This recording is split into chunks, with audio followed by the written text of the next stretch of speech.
Hello my lovely viewers, welcome back to my channel. और आज मैं आपके साथ में शेयर करने वाली हूँ बेसन वाले भरवा करेले की बहुत ही स्पेशल रेसिपी। इन करेलों को मैंने बहुत ही डिफरेंट स्टाइल में बेसन की स्टफिंग के साथ बनाया है। और इस तरह का बना हुआ करेला हेल्दी तो रहेगा ही और साथ ही कड़वा बिल्कुल भी नहीं लगेगा। और इस करेले की रेसिपी को मैंने बिना धागे लपेटे हुए बनाया है और इस तरह से बनाया है कि आप चाहे जितनी भी स्टफिंग भर लें, इसमें से स्टफिंग बाहर नहीं निकलने वाली है। तो चलिए बनाते हैं एकदम हेल्दी, टेस्टी और एकदम नए तरीके से बने हुए भरवा करेले की ये अनोखी रेसिपी। और अगर आपको ये रेसिपी पसंद आती है तो वीडियो को लाइक ज़रूर कीजिएगा। और साथ ही साथ अगर आपने मेरे चैनल को अभी तक सब्सक्राइब ना किया हो तो प्लीज़ रेड कलर के सब्सक्राइब बटन को दबा करके चैनल को सब्सक्राइब कर लीजिए। इस स्वादिष्ट से बेसन वाले भरवा करेले की रेसिपी को बनाने के लिए यहाँ पर मैंने लिया है 250 ग्राम करेले। और इन करेलों को मैंने अच्छी तरह से धो करके साफ़ कर लिया है और इनके आगे और पीछे वाले सिरे को मैंने काट लिया है। और अब चाकू की मदद से इन करेलों को छील लेना है।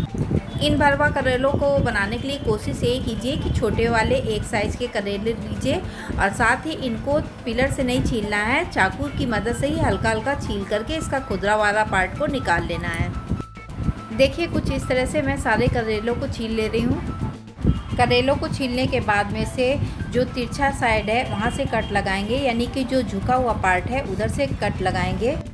इससे क्या होगा, जब हम करेले को फ्राई करेंगे तो ये बहुत ही अच्छी तरह से फ्राई हो जाएंगे। तो अब तिरछे साइड से कट को लगा करके इसके अंदर के बीज वगैरह निकाल लेंगे।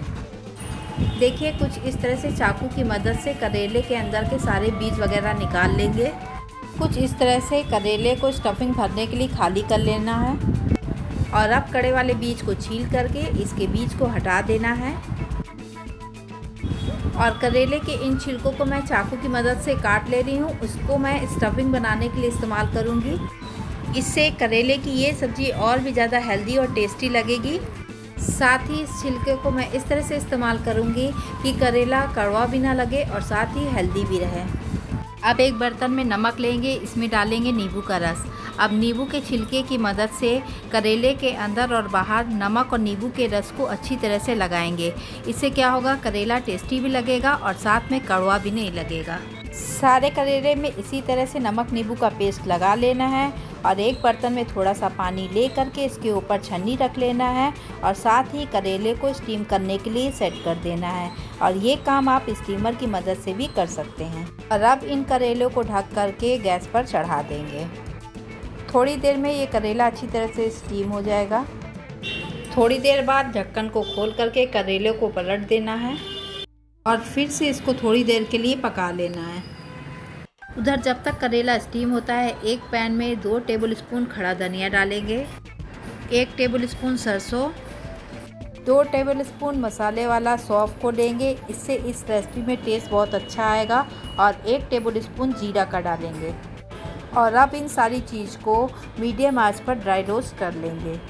जब ये मसाला थोड़ा सा ड्राई रोस्ट हो जाए तब इसमें डालेंगे मेथी दाना, क्योंकि मेथी दाना का टेस्ट जो होता है थोड़ा कड़वापन लिए हुए होता है, इसलिए इसको पहले नहीं डालना है, इससे इसका टेस्ट और भी ज़्यादा कड़वा हो जाएगा। तो थोड़ा सा मसाला ड्राई रोस्ट करने के बाद में 1/4 टीस्पून में मेथी दाना का डाल करके इसको 4-5 सेकंड के लिए ही ड्राई रोस्ट कर ले रही हूँ। और अब गैस की फ्लेम को बंद करके इस मसाले को ठंडा होने देना है। अब ये मसाला पूरी तरह से ठंडा हो चुका है और अब इसका दरदरा पाउडर बना लेंगे। तो यहाँ पर दरदरा पाउडर बनकर के रेडी है। इस पाउडर को ज़्यादा महीन नहीं पीसना है, बस इसी तरह से रखना है। मसाला तैयार हो चुका है और अब करेलों को भी चेक करेंगे। तो करेला का कलर जो है चेंज हो चुका है, यानी परफेक्टली कुक हो चुका है। इन करेलों को फोक की हेल्प से चेक करते हैं। इन करेलों को केवल 70 to 80% ही कुक करना है, बाकी जब हम तेल में इसको फ्राई करेंगे तब ये 100% ऑटोमेटिकली कुक हो जाएंगे। और अब पैन में डालेंगे 2 टेबलस्पून के लगभग सरसों का तेल। इस रेसिपी में सरसों का तेल बहुत ही अच्छा लगता है। आप चाहें तो कोई भी कुकिंग ऑयल इस रेसिपी में डाल सकते हैं। तेल के गर्म होने पर 2 हरी मिर्च को काट कर डाल देंगे और साथ ही डाल देना है करेले के छिलके और बीज। जब इस तरह से करेले के छिलके और बीज को तेल में पकाएंगे तो करेले का कड़वापन भी कम हो जाएगा और इसके छिलके भी काम में आ जाएंगे और करेले का ये भरवा हेल्दी भी रहेगा। और अब बारी आती है प्याज को डालने की। तो यहाँ पर मैंने 3 मीडियम साइज़ के प्याज को कद्दूकस करके ले लिया है। और जब ये छिलके और बीज हल्के हल्के लाल हो जाएंगे तब इसमें घिसा हुआ प्याज को ऐड कर देंगे। प्याज को कुछ देर भूनने के बाद में 3/4 चाय के चम्मच के बराबर नमक डाल रहे हैं। नमक आप अपने टेस्ट के अकॉर्डिंग डाल सकते हैं। प्याज के साथ नमक डालने से प्याज बहुत ही जल्दी पक जाएगा।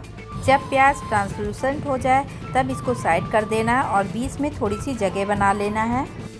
अब डालेंगे इस रेसिपी की मेन सामग्री, वो है बेसन। तो 2 टेबलस्पून बेसन का मैं ऐड कर रही हूँ और कुछ सेकंड के लिए इस बेसन को बीच में ऐसे ही भूनना है। बेसन को कुछ सेकंड बीच में भूनने के बाद में इसको प्याज के साथ मिक्स करके थोड़ी देर के लिए भून लेना है। बेसन को प्याज के साथ भूनने के बाद में जब इसमें से सौंधी खुशबू आने लगेगी तब इसमें ऐड करेंगे 3/4 टीस्पून चाट मसाला का। आप चाट मसाला की जगह अमचूर पाउडर का भी यूज़ कर सकते हैं या फिर कच्चे आम को भी इस रेसिपी में डाल सकते हैं।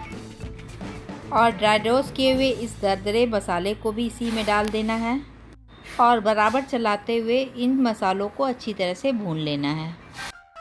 मसालों को मैंने मीडियम आंच करके अच्छी तरह से भून लिया है और अब ये मसाला स्टफिंग के लिए एकदम तैयार है। और अब गैस की फ्लेम को बंद कर देंगे और अब इस स्टफिंग को अच्छी तरह से दबा दबा कर भर लेते हैं। स्टफिंग भरने में एकदम कंजूसी मत करिएगा क्योंकि बेसन की ये स्टफिंग करेले में से बाहर नहीं निकलने वाली है।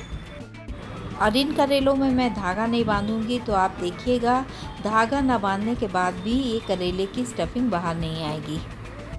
करेले में स्टफिंग मैंने अच्छी तरह से भर ली है और अब बारी आती है इसको तलने की। पैन में मैंने डाला है लगभग 2.5 टेबलस्पून सरसों का तेल और इसमें 1/4 टीस्पून हल्दी का डाल देंगे और साथ ही डाल देंगे स्टफ करेले को।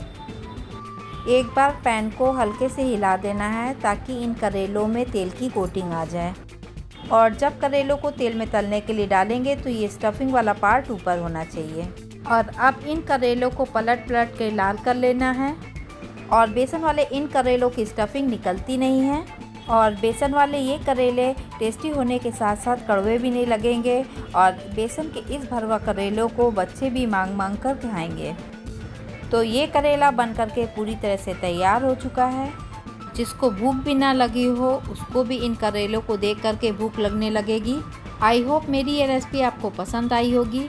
बेसन वाले भरवा करेले की अगर ये रेसिपी आपको पसंद आई हो तो प्लीज़ वीडियो के नीचे लाइक का बटन है उसे ज़रूर दबाएं। और अगर आपने अभी तक मेरे चैनल को सब्सक्राइब ना किया हो तो प्लीज़ वीडियो के नीचे रेड कलर के सब्सक्राइब बटन को दबा करके चैनल को सब्सक्राइब कर लीजिए और साथ ही दबाइए नोटिफिकेशन बेल को। तो फिर मिलते हैं नेक्स्ट वीडियो में। Till then bye bye and take care. Thank you so much for watching this video.